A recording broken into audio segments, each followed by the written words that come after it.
Vaticano enorme paso en cambio cuando nombra a una mujer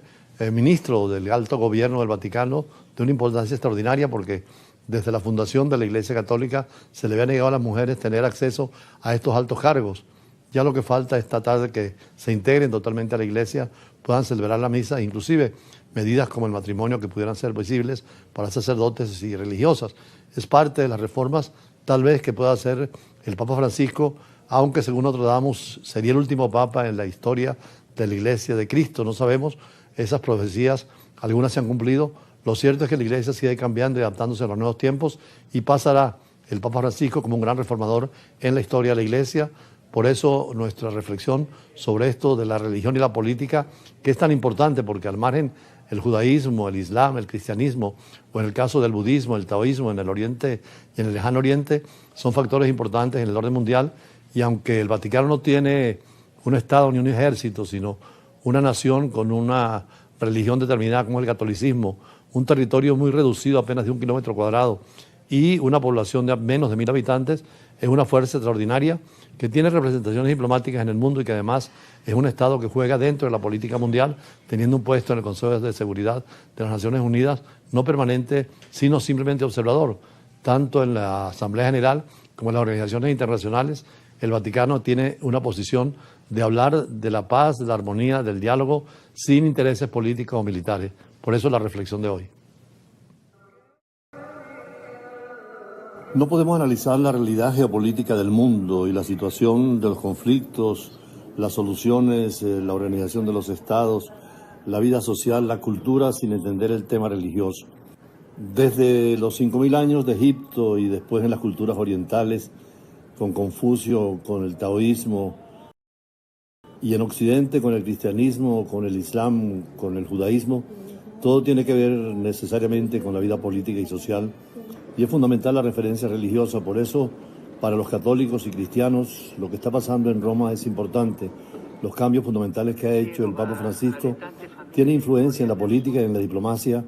en la economía, y a nivel internacional es un factor importante en el orden, la justicia y la paz. El filósofo alemán Hegel explicaba en su libro Lecciones sobre la historia de la filosofía que siempre ha tenido una importancia el componente religioso y espiritual.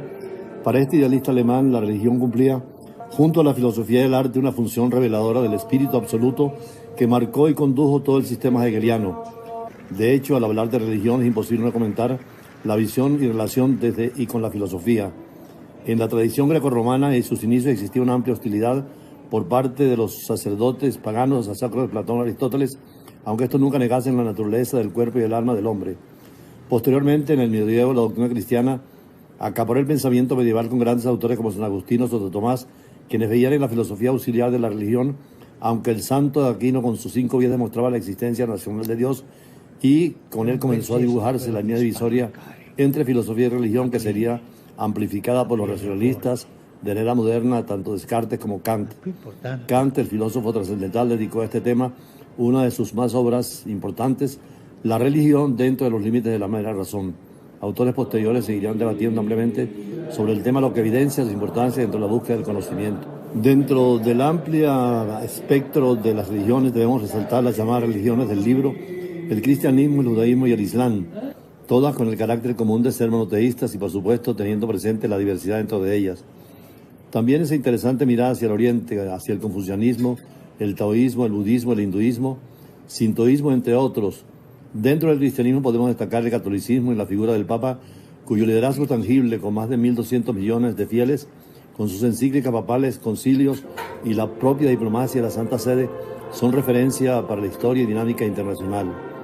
Dentro del judaísmo vemos la configuración del Estado de Israel como un nuevo actor fundamental en el Medio Oriente,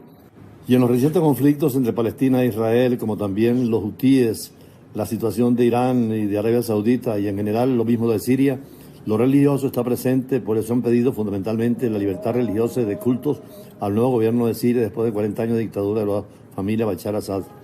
Como lo señala el periódico El País de España, el Papa Francisco ahora en la Iglesia Católica ha dado un paso hacia la inclusión de las mujeres en los puestos de poder de la Iglesia.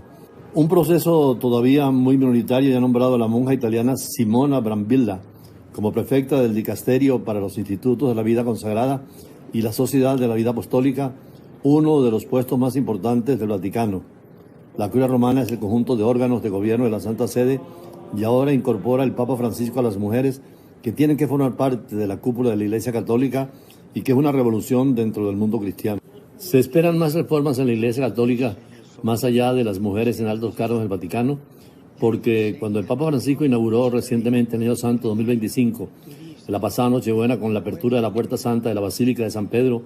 por la que se espera pasen más de 32 millones de peregrinos a lo largo del próximo año en busca del perdón de los pecados, el jubileo, como se conoce, este gran evento católico que se celebra cada 25 años, revive una antigua tradición de la Iglesia que anima a los fieles a peregrinar a Roma y realizar obras de caridad para obtener indulgencia o remisión de los pecados.